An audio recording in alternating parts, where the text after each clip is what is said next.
Cricket খেলো, সে যেন নাম জানি। কি করো? এই তো পড়াশোনা প্রায় শেষ, বাবার ব্যবসা সামলাই। আমি বেকার। হে ব্রো, তোমাকে তুই করে বলি, তুমি আমাকে তুই করে বলতে পারো, যেহেতু সেম ইয়ার। আচ্ছা, চেষ্টা করব। আবির অভ্রকে নিয়ে ভেতরে যায়। বাড়িটা বেশ সুন্দর, এমনভাবে সাজানো আছে যেন ছোট করে একটা পার্ক। রোহান সাহেব উঠানে এসে দাঁড়ায়। আবিরকে দেখে রাহুল বলল, তোকে বলেছিলাম বাইক নিয়ে আসার দরকার নেই, কিন্তু তুই কথা শুনলি না। রাফাত ফোন করেছিল, শুনলাম মাঝরাতে ঝামেলাতেও পড়েছিল।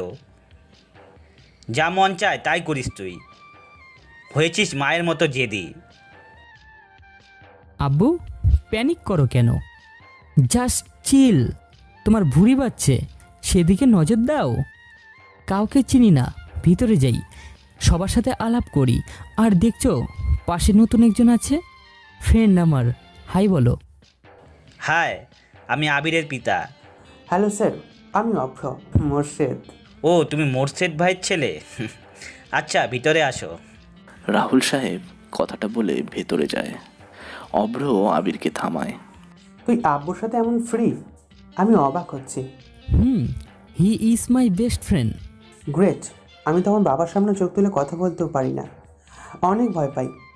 আমিও পাই, তবে আম্মুকে।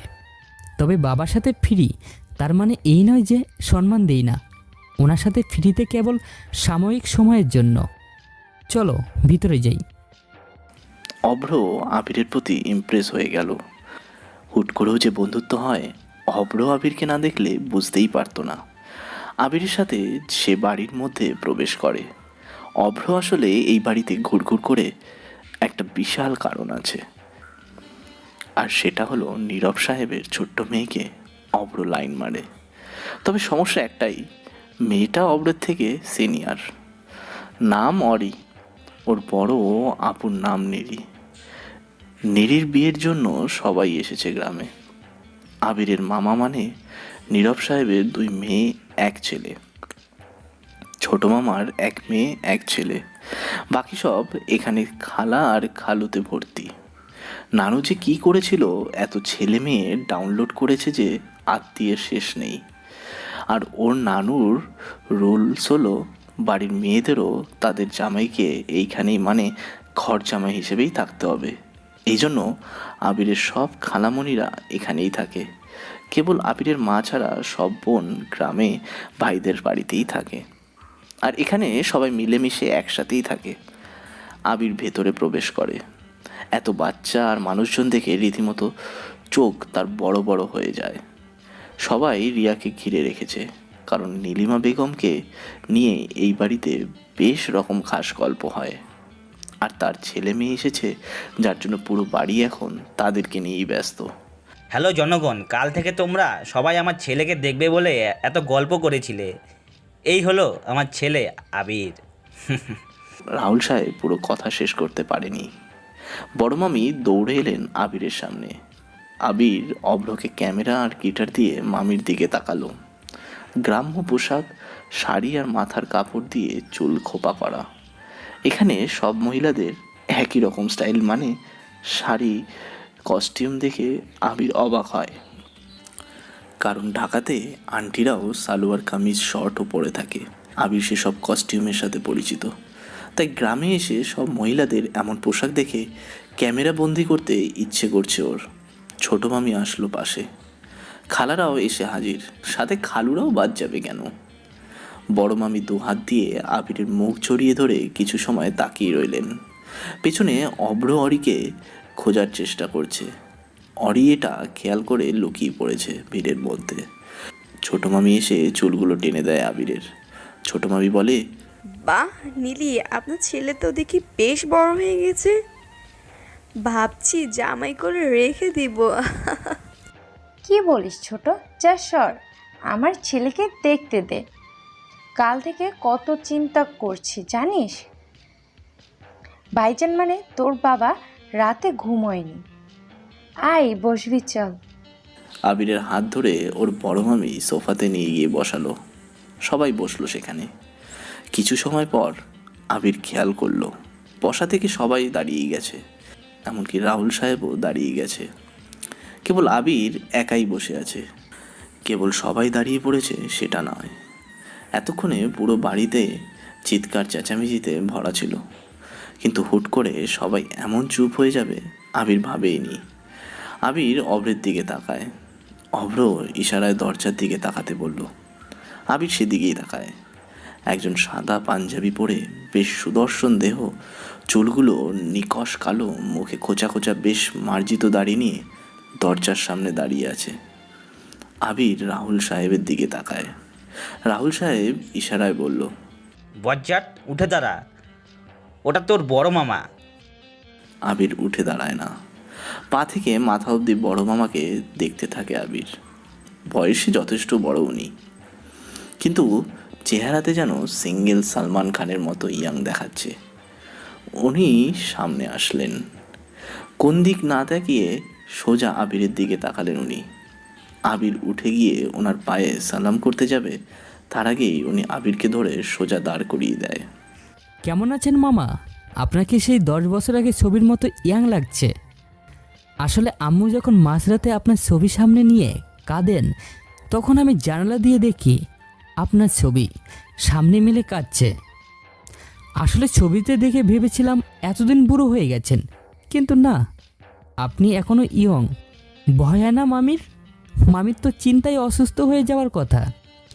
এত সুন্দর অল্প বয়সে হাজবেন্ড অন্যের জায়গায় যদি আরেকটা বউ রাখে। নীরব সাহেব মুচকি হাসলেন। আবির একটু পেছনে তাকায়। সবাই চোখ বড় বড় করে আবিরের দিকে তাকিয়ে আছে। সবাই মনে মনে ভাবছে, আবিরের এত সাহস কিভাবে হলো? ওর মামার সামনে কেউ এতদিন চোখ উঁচু করে কথা বলতে পারেনি, আর আজকে কিনা আবির এত কিছু খুব সহজে করে ফেললো। নীরব সাহেব বলল, কেমন আছো? ওহ মামা, আমাকে তুই করে বলবেন প্লিজ। তুইতে ভালোবাসা বাড়ে, তবে জিএফ এর মধ্যে না। হা হা হা হা, আচ্ছা বুঝলাম। আমাকে তুমি করে বলবি, ঠিক আছে? ফ্রেশ হয়ে নে, খাবার তো খেয়ে এসেছিস, এখন আমরা খাবো, তুই পরিবেশন কর। রিদি কই? ওর আব্বু আসছে, সবাই একসাথে খাবো। আরে অভ্র যে, কখন এলি? এই তো বড় আব্বু, মাত্র এলাম। আবিরের সাথে এসেছি। বাহ, এর মধ্যে বন্ধুও হয়ে গিয়েছিস। আবিরের থেকে দূরে থাকিস, ও কিন্তু যেমন কথা বলে তেমন ফাজিল, শেষে ফাজলামিগিরিটাও শিখে যাবে। কথাগুলো বলে মামা চলে গেল ওপরের ঘরে। সবাই বলল, ও বাবা, বাঁচলাম। এই বলে জোরে নিঃশ্বাস ছাড়ল। সবাই কেন এত মামাকে ভয় পেয়ে থাকে? কতই না মিশুক মানুষ উনি। বড় মামি কাছে আসলো। নিরি আর অরি বলে জোরে ডাক দেয় দুজনকে। সাথে সাথেই দুটো মেয়ে সামনে হাজির। দুজনেরই ছোট আবির, তবে বড়টার মানে নিরির থেকে 2.5 বছরের ছোট আবির, আর অরির থেকে 1 বছরের ছোট।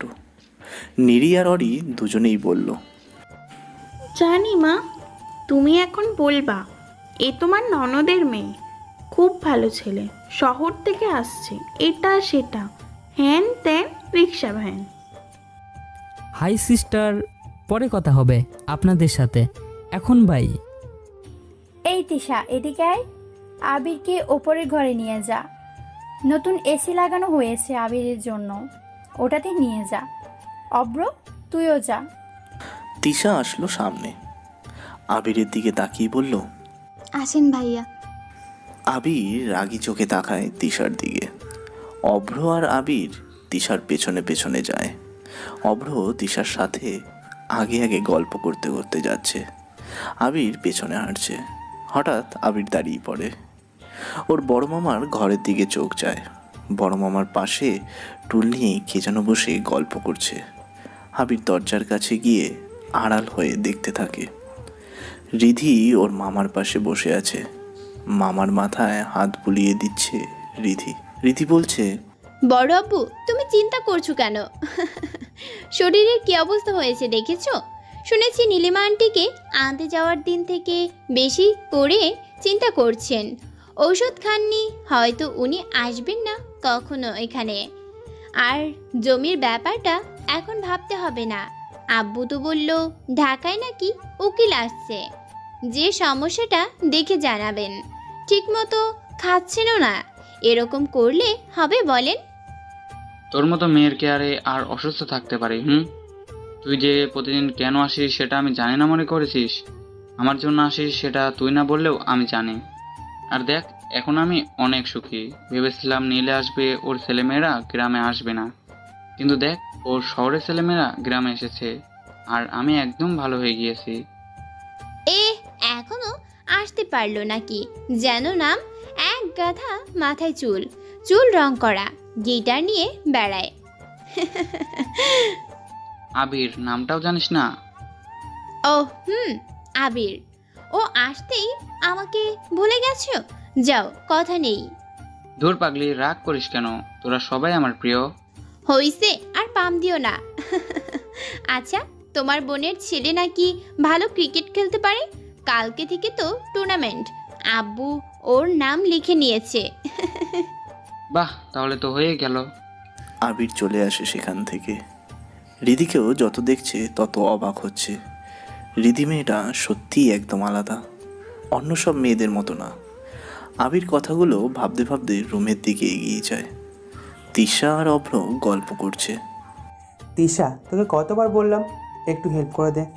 মানছি সে আমার থেকে বড়, বাট তাই কি বড় মেয়ে বলে জুনিয়র ছেলের সাথে রিলেশন হয় না? তুই হলি আর 1 বছর আগে হতে পারতিস, তাহলে এত কষ্ট করতে হতো না। সিনিয়র মেয়ে পটাতে হলে প্রথম আগে তার সাথে ফ্রেন্ডশিপ করতে হবে, তার সাথে মিশতে হবে, বেস্ট ফ্রেন্ডের মতো না, গুড ফ্রেন্ডের মতো।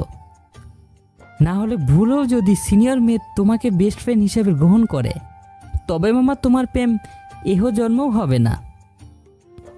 সো আগে তুমি ভালো মতো ফ্রেন্ডশিপ করো, তারপর বলে দিব কি করতে হবে। বাজি ধরে বলছি, মেয়ে তোমার 2 মাসের মধ্যেই পটে যাবে। আবিরের কথা শুনে সবাই চমকে উঠল। আবির কথাগুলো বলা শেষ করে বিছানায় লাফ দিয়ে শুয়ে পড়ল। অভ্র অবাক হয়, কারণ আবির ভালো একটা টিপস দিয়েছে। তিশা বলল, নে, তোর লাভ গুরু আসছে, গেলাম আমি। এই মেয়ে শোনো, তুমি আমাকে আই লাভ ইউ বলবা এখন, সেটা কি জানো? এ আপনাকে আই লাভ ইউ বলবে? Thanks, but I don't love you. আপনাকে ঘুষি মেরে নাক ফাটিয়ে দিতে ইচ্ছে করছে, অসহ্য। তিশা চলে গেল। অভ্র হাসতে হাসতে আবিরের পাশে বসলো। অভ্র বলল, তুই কি এরকমই? এরকম অনেকগুলো জিএব আছে আমার। শোন, এমন অ্যাটিটিউড নিবি, মেয়ে তোকে পটাবে, তুই মেয়েকে না। বল, কাকে পছন্দ করিস? তোর বড় মামার ছোট মেয়ে। কি? কাউকে পেলি না? আচ্ছা যা, পটিয়ে দিব, প্রয়োজনে আমাকেও হেল্প করিস। আচ্ছা, এখন যাই। কতদিনের ইচ্ছা আবিরের সাথে বসে খাবার খাবো, আজ পূরণ হলো। তোর আশাতে তোর সাথে এমন করে ফ্রেন্ডশিপ হবে বুঝতেই পারিনি। যা, আমি আসছি, তারপর ব্রিজে ঘুরতে যাব। ওকে বস। অভ্র চলে যায়। আবির ওর আম্মুকে কল দেয়, কিন্তু উনি রিসিভ করলেন না। আবির একবারের বেশি আর কল করেনি। গা থেকে শার্ট খুলতে যাবে, তখনই দেখে চৈতি এসে দাঁড়িয়েছে দরজার কাছে। মেয়েটার চোখ ফোলা মনে হলো আবিরের। চৈতির পেছন থেকে সুপ্তি বলল, ভাইয়া কালকে আসেনি, আপনার জন্য সারা রাত চিন্তা করেছে, কান্না করতে করতে চোখ ফুলিয়েছে, দেখেন। তুই যাবি এখান থেকে? সুপ্তি চলে গেল। চৈতি আবিরের ঘরে ঢুকলো। আবির চৈতির দিকে তাকিয়ে আছে। মেয়েটা অনেকটা ইনোসেন্ট। আবির ইশারায় মুখ নাড়িয়ে বলল, কি হয়েছে? চৈতিও কিছু না বলে মাথা নেড়ে বলল, কিছু না। আবির বলল, আচ্ছা, আমি ফ্রেশ হয়ে আসি, তুমি বসো। আবির ওয়াশরুমে চলে যায়। আবিরের ফোন বিছনায় রাখা। চৈতি বিছনায় বসলো। হঠাৎ আবিরের ফোন বেজে উঠল। চৈতি হাতে নিয়ে দেখে ছোটু আম্মু নামে সেভ করা নাম্বার থেকে কল এসেছে। চৈতি আবার রেখে দেয়। ছোটু আম্মু মানে রিয়ার বান্ধবী আবিরের জিএফের ফোন। ফোন বাজতে বাজতে কেটে যায়। কিছু সময় পর আবার কল আসে। চৈতি তাকিয়ে দেখে মেজো আম্মু নামে সেভ করা নাম্বার। এইটা আবিরের আরেকটা জিএফ। চৈতি আবার ফোন রেখে দেয়। আবিরের ওয়াশরুমের দরজার দিকে তাকায়। কিছু সময় পর আবার কল। স্ক্রিনে তাকিয়ে দেখে ক্লাস ম্যাম কল করেছে। নাম্বারটি ম্যাম নামে, টিচার ম্যাম নামে সেভ করা। চৈতি আবারও রেখে দেয় ফোন। আবির ওয়াশরুম থেকে বের হয়। চৈতিকে দেখে ফোনের দিকে তাকিয়ে আছে। আবির তাড়াতাড়ি ফোন হাতে নিয়ে নেয়। চৈতি বলল, তুমি অনেক আদরে, তাই না? কেন, কি হয়েছে? তোমার জন্য সবাই কত চিন্তা করে। কে করলো চিন্তা? এই যে তোমার বাসা থেকে কতগুলো কল, ছোট আম্মু, মেজো আম্মু, ক্লাসের ম্যাম তোমাকে ফোন করে। তুমি তো অনেক ভালো, তাই না? তুমি রিসিভ করেছিলা? পাগল নাকি? ওনারা কি না কি ভাববে, রিসিভ করা যায় নাকি? এমনি নাম ভেসে উঠেছিল, তাই দেখলাম। যাক, ভালো করেছো। এমনিতে মেয়েদের সাথে কথা বলি না আমি। যদি বাসায় জানে আমার ফোন রিয়া বাদে অন্য কোনো মেয়ে রিসিভ করেছে, তাহলে সোজা আম্মুর কানে বিচার যাবে। আর জানোই তো আমার আম্মু কেমন। জানো, একবার একটা মেয়ের সাথে সাইকেল চালানোর সময় অ্যাক্সিডেন্ট করি। মেয়েটা এসে আম্মুর কাছে বিচার দেয়। আম্মু আমাকে অনেক মেরেছিল, দেখবা পিঠের দাগ আছে। আর সেই থেকে ভয়ে মেয়েদের থেকে অনেক দূরে থাকি। যদি আম্মুকে কিছু বলে দেয়, বাট তুমি না অনেক মিষ্টি, এই জন্য তোমার সাথে কথা বলছি।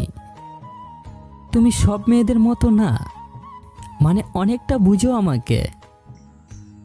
ইস, এভাবে কেন বলছো? তোমার টেনশন করা লাগবে না, কেউ আমাদের ব্যাপারে কিচ্ছু জানবে না। আর তোমার পিঠের দাগটা দেখে একটু। আবির লাফিয়ে ওঠে। এই মেয়ে বলে কি? আমার আম্মু কখনো আমাকে মারেনি। আর দাগ তো দূরের থাক, বকাও ঠিক মতো দেয়নি। পামটা কি একটু বেশি দিয়ে ফেলেছি? ধুর, কি যে করি। আবির কথাগুলো মনে মনে বলতে থাকে। তখনই আবির বলে, আসলে আমি তো এখানে নতুন। তুমি একটা মেয়ে আমার রুমে আসছো। এখন যদি আমি খালি খাই তোমার সামনে, বুঝতেই পারছো কেউ দেখে ফেললে কি ভাববে বলো? তোমার উপর খারাপ মেয়ের নাম উঠবে। আমি কখনো এটা চাই না। আমার দেখা তুমি সবচেয়ে ভালো একটা মেয়ে। আমি চাই না তোমাকে কেউ কিছু বলুক। আমাকে মারলে আমি মেনে নিব, কিন্তু তোমার কিছু হলে আমি মরে।